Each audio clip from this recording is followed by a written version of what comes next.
ताप होते हैं, भगवान की कृपा हो तो भगवान तीनों से हमें मुक्त करते हैं। कृपा कैसे हो? कहते हैं कि भगवान ऐसे सर्वशक्तिमान है, पर एक उनकी भी कमजोरी है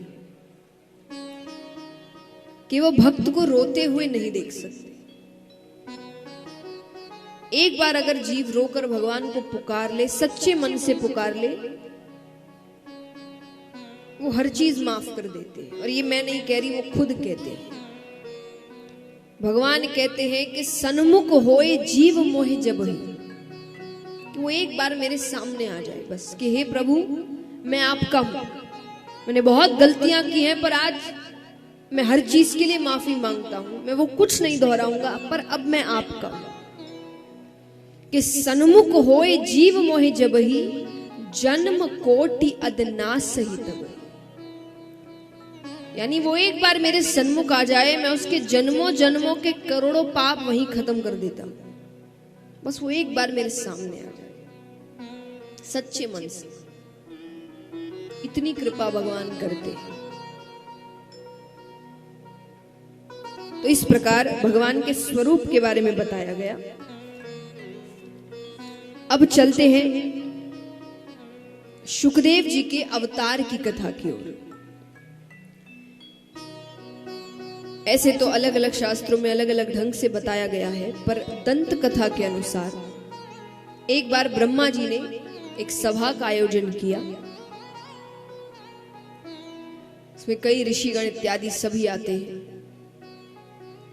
तो उस सभा में एक प्रश्न उठा देवी देवता ऋषिगण सभी से, कि इस 3 लोक 14 भुवन में सबसे कीमती वस्तु क्या है,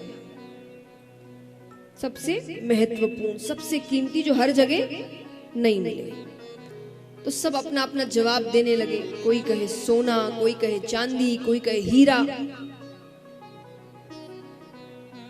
तो वहां ऋषिगण भी बैठे थे, उन्होंने कहा नहीं नहीं, ये चीजें तो बहुतों के पास मिलेगी, यहां भी होगी। कितनों के पास सोने की कोई ना कोई वस्तु होगी?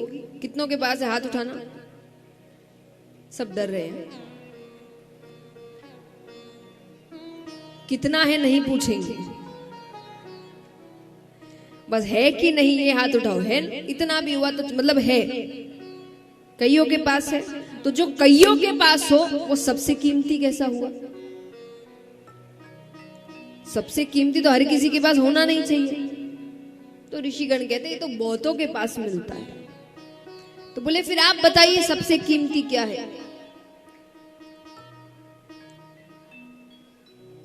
तो ऋषिगण कहते हैं अगर सबसे कीमती कुछ है तो वो है प्रेम। प्रेम भी कौन सा? निस्वार्थ। हम और आप जो प्रेम करते वो स्वार्थ का है, वो हमारे काम के हिसाब से होता है। जिससे स्वार्थ है उससे प्रेम है, जिससे स्वार्थ नहीं उससे प्रेम नहीं। तो उसको प्रेम नहीं कहते। प्रेम यानी निस्वार्थ प्रेम, कोई स्वार्थ नहीं है जिसमें, उससे रिश्ता सिर्फ प्रेम के लिए, कोई काम नहीं, कोई फायदा नहीं, कुछ नहीं। वो सबसे कीमती होता है दुनिया में।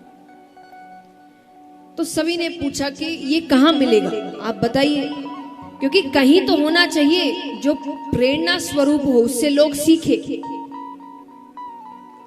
तो इस पर भी सब जवाब देने लगे। तो कोई कहे कि हो ना हो ब्रह्मा ब्रह्माणी के पास तो होगा। बोले नहीं, ब्रह्मा जी तो रचना के कार्य में इतने व्यस्त हैं, उनके पास ब्रह्माणी के लिए समय ही नहीं है। तो वहां नारद जी भी बैठे थे। नारद जी ने कहा हो ना हो मेरे प्रभु विष्णु भगवान और लक्ष्मी माता के पास तो जरूर है। ऋषिगण कहते वहां भी थोड़ी कमी है। कैसे? अरे बोले इतना प्रेम होता तो समय न समय देखकर वो भक्तों के पीछे थोड़ी दौड़ते। उनका झुकाव भक्तों के प्रति ज्यादा है। गजेंद्र की कथा आती है, आगे के दिनों में आएगी। मध्य रात्रि में उसने पुकारा, भगवान पैदल दौड़ चले गए। लक्ष्मी जी को छोड़कर। इतना बोले प्रेम होता तो साथ लेकर जाते। तो वहां भी तो सबने कहा फिर आप ही बताइए। तो ऋषिगण कहते हैं अगर प्रेम की पराकाष्ठा कहीं पर है तो वो है महादेव जी और पार्वती माता के साथ। एक तो वो उनके आधे अंग पर विराजती है और महादेव जी ज्यादा से ज्यादा समय कैलाश पर्वत पर ही रहते हैं। उनसे ये तीनों देव को भी जब मिलना होता है तो वो कैलाश पर्वत आते हैं, ये जल्दी से कहीं नहीं जाते। तो बहुत ही जरूरी काम हो तो वो जाएंगे, वरना वो कैलाश पर्वत छोड़कर जाते ही नहीं। तो बोले वहीं सबसे ज्यादा प्रेम।